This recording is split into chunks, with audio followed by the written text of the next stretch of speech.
오늘은 3.15 부정선거 65주년입니다.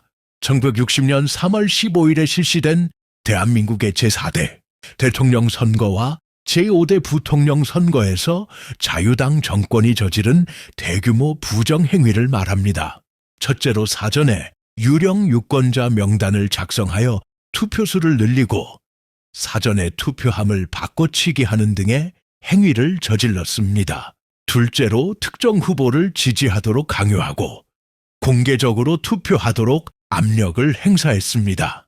셋째, 야당 선거운동원과 유권자들에게 폭력을 행사하고 협박하여 자유당 후보를 지지하도록 강요했습니다. 넷째로 개표 과정에서 투표함을 바꿔치기 하거나 표를 조작하여 자유당 후보의 득표수를 늘렸습니다. 다섯째로 경찰은 자유당의 지시에 따라 야당 선거운동을 방해하고 유권자들을 협박하는 등 부정선거에 적극적으로 개입했습니다. 자유당의 부정선거는 국민들의 분노를 일으켰고 이는 4.19 혁명으로 이어졌고 이는 헌법 조문에 삽입되는 결과로 이어졌습니다.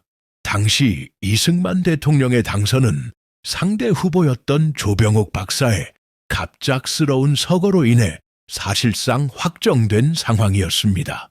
따라서 3.15 부정선거의 핵심은 이기붕 부통령 후보의 당선을 위한 조직적인 부정행위에 있었다고 보는 것이 맞습니다.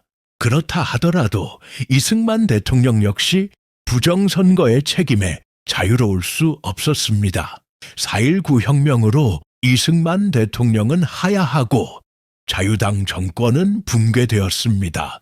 당시 3.15 부정선거에 대한 국민적 저항, 특히 학생들의 시위가 격화되면서 이승만 대통령은 부정선거의 책임을 인정하고 국민에게 사과하는 성명을 발표했습니다.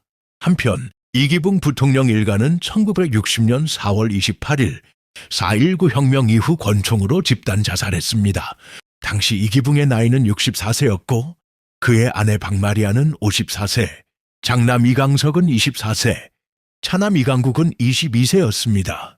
이기붕의 장남 이강석은 이승만 대통령의 양자로 입양되어 경무대에서 생활하며 이승만 대통령의 총애를 받았었고 이기붕의 차남 이강국은 경기고등학교를 졸업하고 서울대학교 의과대학에 재학 중이었습니다.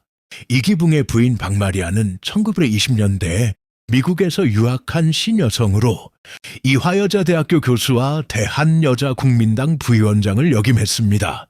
이기붕 일가의 죽음은 당시 큰 충격을 주었으며 3.15 부정선거의 비극성을 보여주는 사건으로 기록되고 있습니다.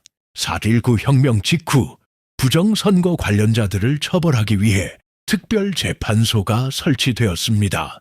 곽영주는 경무대 경찰서장으로 부정선거에 적극적으로 개입한 혐의로 사형을 선고받고 집행되었습니다. 최인규는 당시 내무부 장관으로 부정선거를 주도한 혐의로 사형을 선고받고 집행되었습니다. 그 외에도 많은 자유당 관계자들과 경찰, 공무원들이 징역형 등의 처벌을 받았습니다. 3.15 부정선거는 자유롭고 공정한 선거가 민주주의의 근간임을 일깨워 주었습니다.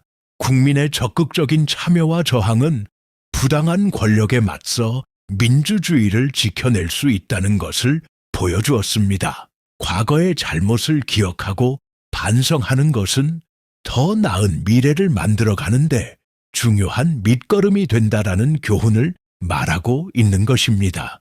역사는 되풀이 된다고 하였나요? 3.15 부정선거의 여파로 만들어진 현재 자유대한민국의 선거관리위원회가 국민들로부터 불신을 받고 있고 20대와 21대의 총선 부정선거가 화두로 떠오르고 있습니다. 위정자들은 국민의 분출된 부정선거에 대해 명확히 조사와 수사를 통해 발표해야 할 것입니다. 그것만이 자유 대한민국의 미래를 담보할 수 있고 후손들에게 부강하고 공정한 자유민주주의를 넘겨줄 수 있습니다.